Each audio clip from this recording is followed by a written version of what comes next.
Український режисер, актор, сценарист Ахтем Сейтаблаєв – один з найвідоміших та найзатребуваніших сьогодні діячів культури в країні.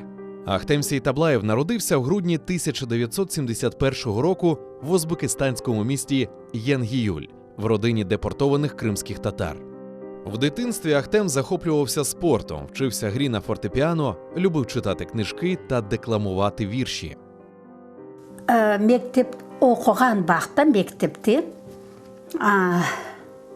hocалар оңай çok мына біле бір ишанч көрсетеділер. Ахтем ершін япа біле. Әр бір байрамға Ахтем мектепте өзлерінің сыныфында мұтлақа концерт программаларını азырлап, әр бір сыныфдашыларını желп етіп, анамны ойнатыр еді, мына бірсін жырлатыр еді, анамны чалдырыр еді. Випуск Ахтема зі школи збігся з початком масового повернення кримсько-татарського народу на історичну батьківщину. Його родина повернулася до Криму в липні 1989-го. Він успішно закінчив училище у 1992 році та влаштувався на роботу в трупу Кримсько-татарського академічного музично-драматичного театру. Ахтем багато грав на сцені, а згодом вступив на режисерське відділення Київського національного університету театру та кіно імені Карпенка-Карого, який закінчив у 1999 році дипломною виставою за мотивами Бахчисарайського фонтану Пушкіна. У 1997 та 2001 роках премією Автономної Республіки Крим були відзначені акторські роботи Ахтема Сейтаблаєва у виставах «Макдуф». Він грав Макбета в російськомовному варіанті, а Макдуфа у версії кримсько-татарською мовою і Кармен – роль Хосе.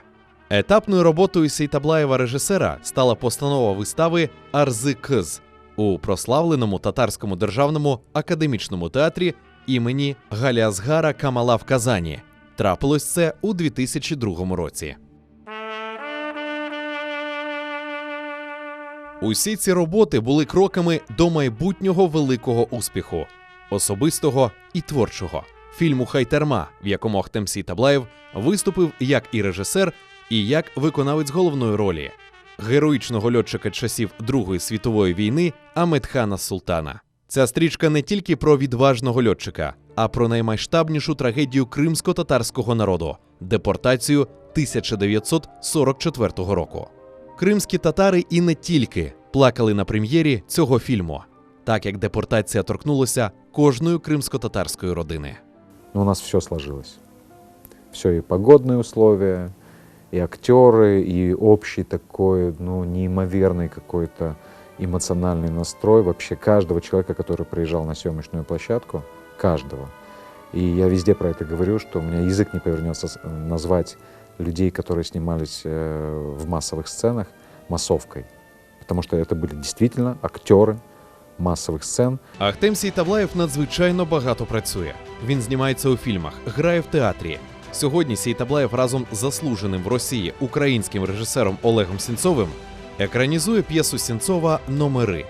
На стадії завершення знаходиться фільм «Захар Беркут», екранізація повісті українського класика Івана Франка, прем'єра якого очікується в жовтні 2019 року. Про що мріє Ахтем Сейтаблаєв? Чтобы вернулся Крым, чтобы в конце концов настал мир после обязательно нашей победы.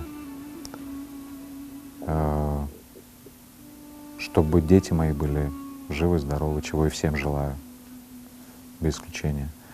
Хочу жить полной жизнью, заниматься своей профессией, режиссурой, актерством в том числе. Хочу прожить наполненную жизнь. Хочу любить, быть любимым. Хочу, в конце концов, в более взрослом возрасте жить в Крыму с видом на море в небольшом домике, куда бы приезжали мои внуки.